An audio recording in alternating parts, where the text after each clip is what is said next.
குச்சி இடுப்புல கட்டுற அப்படி எப்படி வேறு இருக்க தலை தலை தலை தலை தலைன்னு எல்லாமே தான். ஏங்க ஏங்க ஆமா டேய் என்ன மாமான்னு கூப்பிட்டால போய் செத்து பாருங்கடா எல்லாரும். போடா போய் முறங்கமா. ஏண்டா வாங்க என்ன சொல்லு. புள்ள வந்திருக்கறா. சரி என்ன பத்தி நல்லா எடுத்து சொல்லு. உன்னை பத்தி. ஆமா நீ சொட்டையில உட்கார்ந்துக்கணும். பெருமையா எடுத்து சொல்லு. நான் பெருமையா சொல்றேன், நீ சொட்டையில உட்கார்ந்துக்கணும். சொட்டையில உட்காரதா? ஆமா.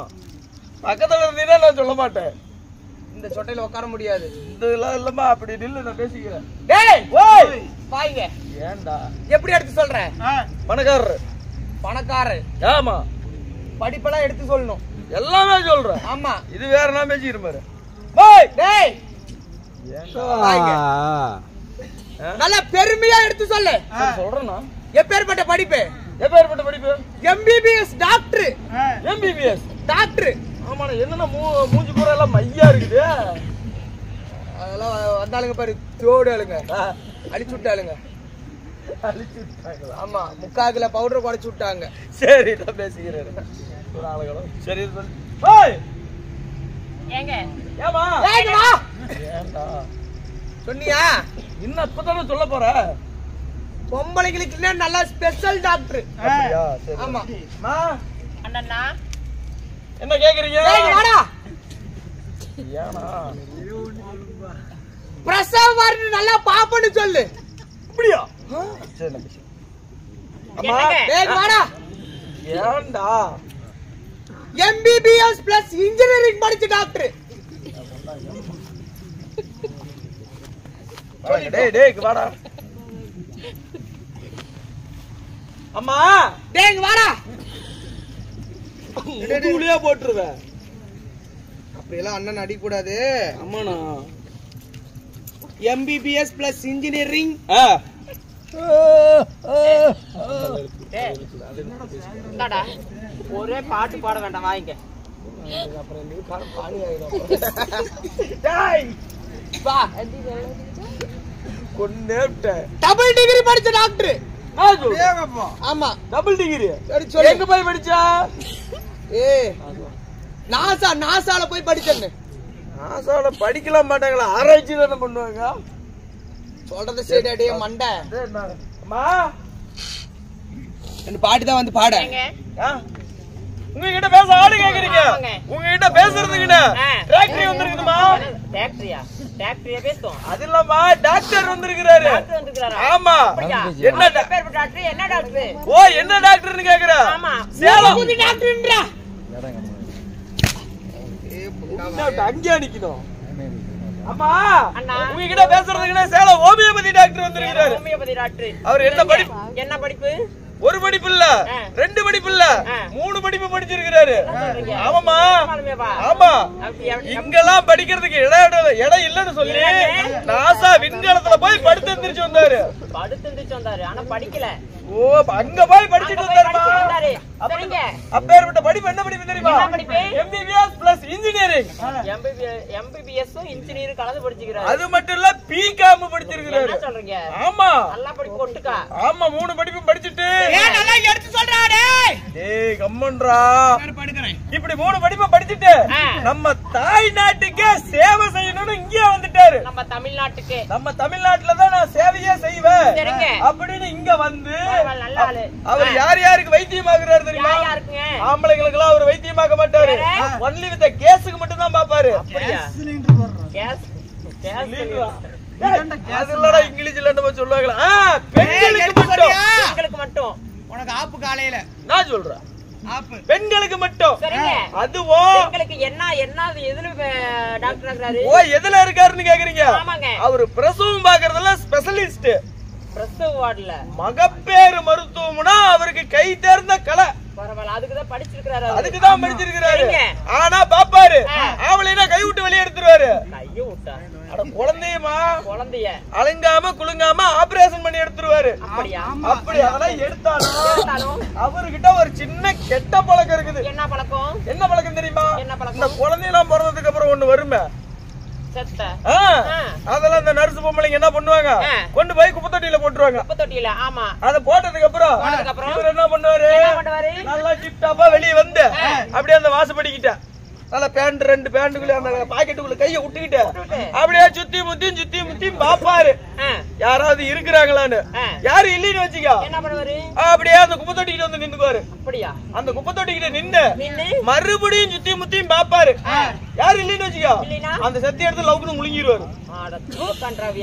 அப்படி அந்த செத்திய முழுங்கினதுனால அவருக்கு வெச்ச பேரு செத்திய முழுங்கி கோணைய செக்யூரிட்டி வாட்ச்மேன். எங்கனாலும் அப்படிதான் கூப்பிடணும். ஆமா சரிங்க. வணக்கண்ணே வணக்கண்ணே. போடா கிச்சி பேருடா போடா. ஏய் கோபாலி அவர் எழுப்பி போடா. அண்ணே அண்ணே சுனில்குமார் என்ன நடந்துட்டு இருக்குது? இங்க வா எந்திரிச்சு வா. எந்திரி முக்காடு போட்டுக்கிட்டு வந்துட்டு என்ன நடந்துட்டு இருக்குது? என்ன பண்ணிட்டு தூங்கிட்டு இருக்கிற? எங்க போற கண்ணு தெரியாம அக்கினி புயல் எடுத்து கொடு. அக்கினி புயல் வாங்க. அந்த பிள்ளைய எனக்கு கரெக்ட் பண்ணி விடுறியா?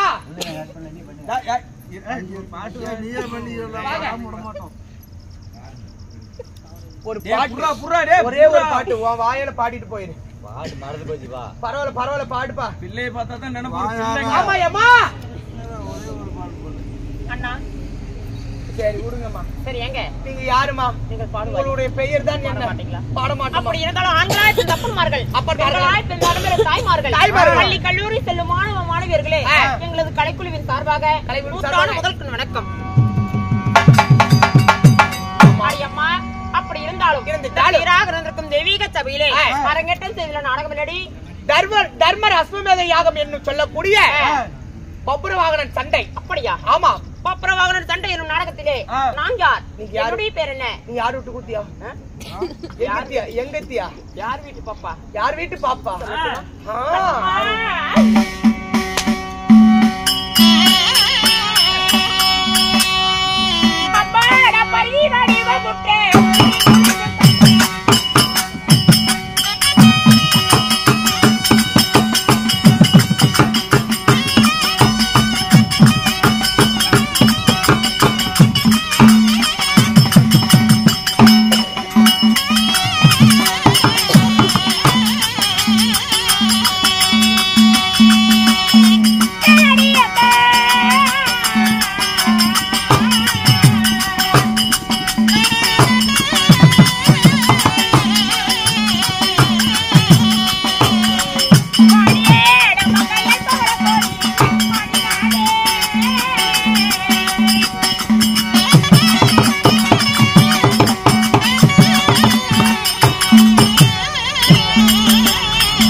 சுருதி முழுதும் கற்ற என்னுடைய பெயர்தான் மங்கையாள் பவளக்கொடி.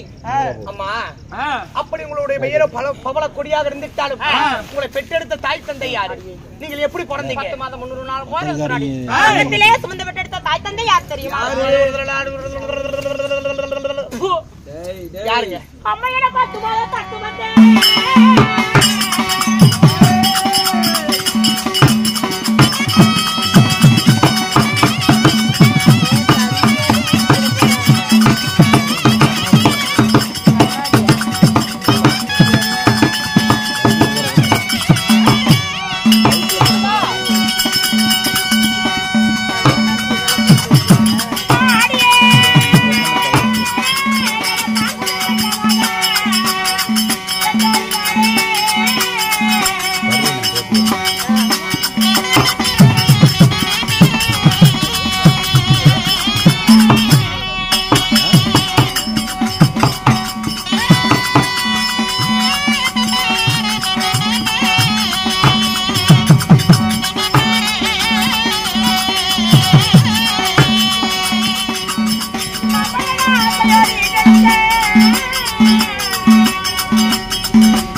அப்படியா? உண்மைதான்.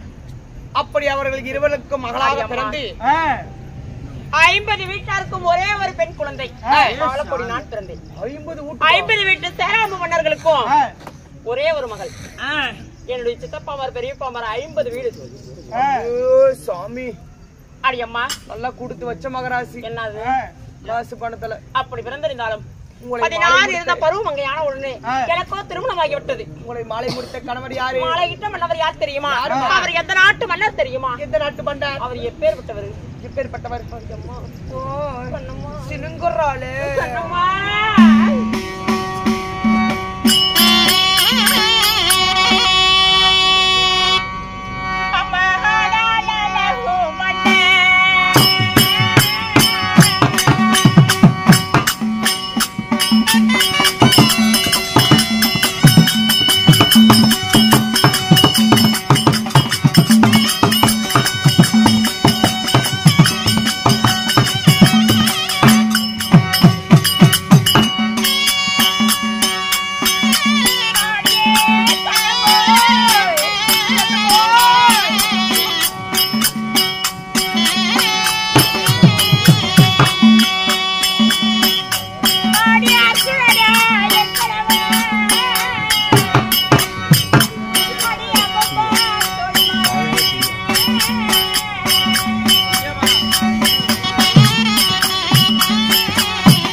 அடியம்மா சத்தியதாரா சந்திரகுலத்திலே பிறந்த மன்னர்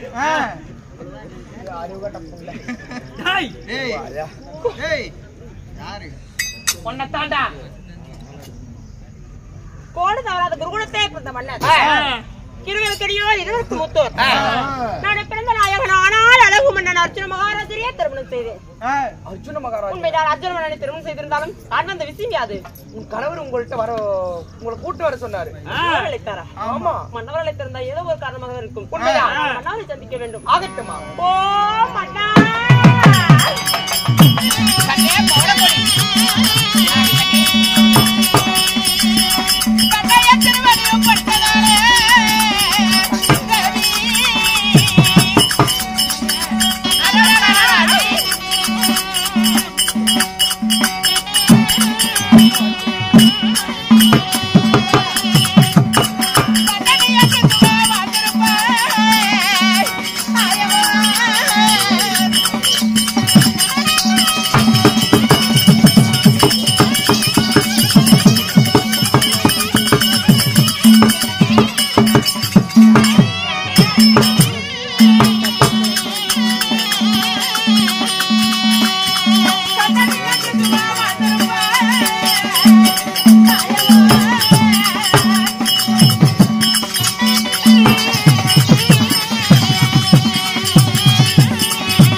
அனைவரும் நலமே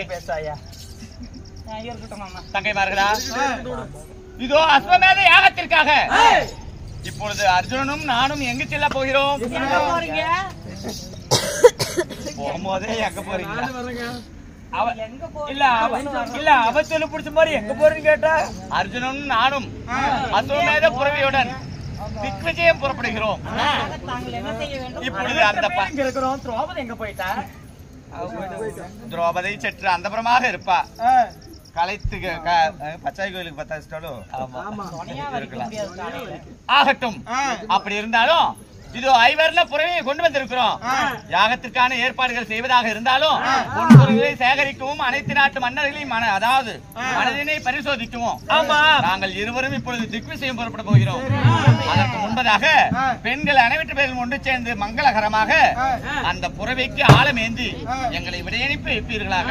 அதாவது இந்த பாண்டவர்களுக்கு யாராவது எதிரி என்று இருந்தா எதிரியை வைத்துக் கொண்டு அதாவது மாமாவுக்கு மணிமுடி சூட்டுவது தர்மமாகாது.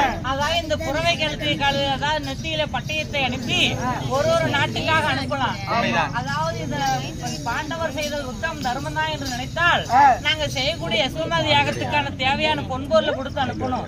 இல்லை பாண்டவர் எதிரி என்று நினைத்தால் இந்த அஸ்வத்தை பிடித்து கட்டலாம். உண்மைதான். இதுதான் போறீங்களா? உண்மைதான். நாங்க என்ன பண்ணணும்? ஆழம் எடுக்க வேண்டும் தங்கா. அம்மா எனக்கு கற்பூர தீபமே வச்சிருக்கிறேன்.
என்னம்மா எதனால இப்படி பதறுகிறாய்? நாங்கள் ஆழத்தை பெண்கள் எல்லாம் ஒன்றாக சேர்ந்து ஆழத்தை எடுத்தோம். அந்த ஆழத்தை தாம்பளமாகப்பட்டது தவறி விழுந்து விட்டது நினைத்து சுபத்திரை எல்லாம் அனைவற்று பேரும் அழுது கொண்டிருக்கிறாங்க. ஏதாவது நடந்து விடுமோ? இதற்காக ஒன்றும் அச்சப்பட வேண்டாம். இதற்கு காரணம் என்னவென்றால் இதோ முதல் நாள் அந்த 18 நாள் பாரத போர் துவக்கம் செய்யும் பொழுது நாகக்கண்ணியின் மகனாகிய நல்ல அரவானை பலி கொடுத்தோம். 13ஆம் நாள் யுத்தத்தில் சுபத்திரைக்கும் அர்ஜுனனுக்கும் பிறந்த அபிமன்யுவை இழந்தோம் இல்லையா? அதனால் இந்த பெண்கள் ஆழம் எடுக்கும் பொழுது தன் மகனை நினைத்திருக்கலாம். அதனால் கையிடறி கீழே விழுந்திருக்கலாம், தவறு இருக்கலாம். அதனால் நீங்கள் யாரும் பயப்பட வேண்டாம். ஆபத்து இல்ல உங்களுக்கு? ஒரு ஆபத்தும் இல்லை. தர்மநந்தனா, ஆயன் வரும்பொழுது என்ன ஆபத்து வரும்? தர்மநந்தனா, நீங்க எதற்கும் எந்த ஒரு ஆபத்தும் இல்லாமல் நான் துணை கொண்டு சென்று வருகிறோம். பாமா ருக்மணி இருவரும் இவர்களுக்கெல்லாம் துணையாக இருந்து ஆறுதல் கூறுவீர்களாக. வர வேண்டும். மீண்டும் வேலை இருக்கிறது. நோ பாணியாக அரமனையில் 8 பெண்கள் இருக்கிறோம். என் கணவர் 2 காலோடு அழைத்து 2 காலோட கொண்டு வந்து சேர்த்து ஏற்கனவே அரமனை காட்டில் ஒருத்தி பாரு நான் ஒருத்தி ஏற எடுத்து பார்க்க மாட்டேன் தெரியுமா? என்ன மாமா சொல்ற? அர்ஜுனா, நீ எப்பொழுதும் ஒருத்தி ஏறெடுத்து பார்ப்பதல்ல. இப்படித்தான் சொல்லிவிட்டு மதுரைக்கு வந்த அன்னைக்கு நான் என் பொறுமையை சோதிக்காதாமா. ஆகட்டும். காட்டி கொடுத்தால் அண்ணன் மாயவன் கூட்டி கொடுப்பவர் அல்லவா? என் கணவர் எப்படி அழைத்து வருகிறதோ அது மாரி அழைத்து வரணும். ஓங்கடி அப்படித்தான் வரும். எப்படி வரட்டும்? எப்படி கூட்டிட்டு 4 காலோட 8 காலோட. சரி தம்பி, பார்த்து வரமா போயிட்டு வாங்க மாமா. நந்தனா, ஆகட்டும் மாமா. அனைவர்களையும் பத்திரமாக பார்த்துக்கொள். நாங்கள் திக்கு விஜயம் சென்று வருகிறோம். எல்லாத்தையும் நான் பாத்துக்கிறேன் பாப்பா, கவலைப்படாத, நான் பாத்துக்கிறேன். யாகத்திற்கு உண்டான அனைத்தையும் தயார் நிலையில் வைத்திருக்கிறார்கள்.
இப்பொழுது உலகத்தில் இருக்கக்கூடிய 55 தேசங்களுக்கு சென்று 55 தேசத்து மாமன்னர்களும் 18 நாள் பாரத போர் நீதியாகவே நடந்தது.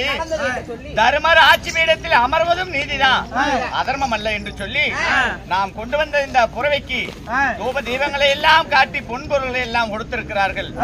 அதனால இன்று இப்பொழுது ஏனோ தெரியவில்லை, இந்த தேசம் இருக்கிறது, இந்த தேசத்திற்கு காலடி எடுத்து வைத்த உடனே சற்று ஆயாசமாக இருக்கிறது. புறவியும் கால் இடறி நடக்கிறது, புறவிக்கும் களைப்பாகிவிட்டது. அது சற்று குளக்கரைகளில் சென்று நீர் அருந்தி அதற்கு உண்டான உணவுகளை, அதாவது புல் பூண்டுகளை மேய்ந்து விட்டு வந்தா இதுவும் சற்று தெளிவாக இருக்கும். 55 தேசத்தை முடித்து விட்டு இப்போது 56வது தேசம் வந்திருக்கிறோம். இது என்ன தேசம்? இதுதான் மணிப்புரி தேசம்.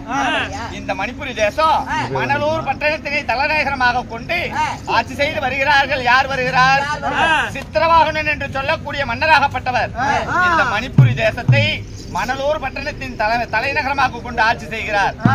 இறுதியாக அந்த நகரத்தினை சென்று அவரிடத்திலும் பொன்பொருள்களை பெற்றுக் கொண்டு மீண்டும் நாம் நாடு திரும்புவோம். அஸ்தினாபுரம் 55 தேசத்திலயும் எந்த ஒரு எதிரியுமே கிடையாது. தேசத்துல மட்டும் இருக்கவா போறாங்க. அதனால இந்த புறவிய சற்றே மேய் விடு, நாமும் சற்று களைப்பாருவோம். ஆகட்டும். அப்படி